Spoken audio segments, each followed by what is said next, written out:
देखना बहुत ही दुर्लभ था। पर अक्सर जंगल के आसपास गुजर रही लड़कियां इस सफेद बाघ को देखा करती थी।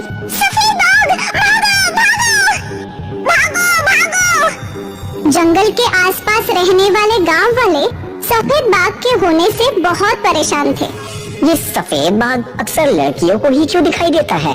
अब क्या पता, शायद उसे लड़कियों को ही खाना पसंद हो। नहीं नहीं, कुछ तो और बात है। आज तक उसने एक भी लड़की को हानि नहीं पहुंचाई। जो भी हो मुखिया जी, हमें सफेद बाघ की खबर राजा जी तक पहुंचानी ही चाहिए। हाँ हाँ बिल्कुल। कुछ गांव वाले और मुखिया जी राजा के दरबार में गए। महाराज, हम सभी सफेद बाघ के आतंक से परेशान हैं। आजकल वो कई बार गांव की ओर आ जाता है। अब आप ही हमारी रक्षा कीजिए। सफेद बाघ ये तो बहुत दुर्लभ प्राणी है, इसे तो हमारे पास होना चाहिए। हम जल्द ही आप लोगों की समस्या का समाधान करेंगे। धन्यवाद महाराजा। गांव वाले ये सुनकर बहुत खुश थे। अगले ही दिन जंगल में सफेद बाघ की खोज शुरू हो गई। सिपाही हर जगह सफेद बाघ को ढूंढने लगे। कुछ दिन बीत गए। एक रात सिपाही जंगल में ही विश्राम कर रहे थे। अब तक तो वो सफेद बाघ कहीं नहीं दिखाई दिया। पता नहीं सफेद बाघ है भी या नहीं। सिपाही ये बोल ही रहा था कि उसके सामने से एक सफेद जानवर गुजरा। सफेद बाघ!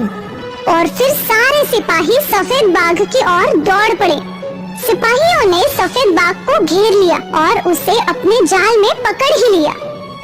सिपाही उस सफेद बाघ को लेकर राजा के समक्ष आए। सफेद बाघ को देखते ही राजन के चेहरे पर मुस्कान आई। ये हुई ना बात।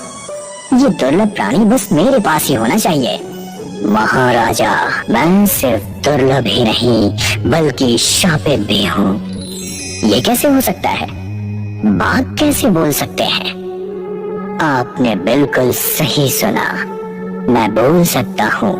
मैं आपकी तरह ही एक इंसान था, एक राजकुमार। राजकुमार?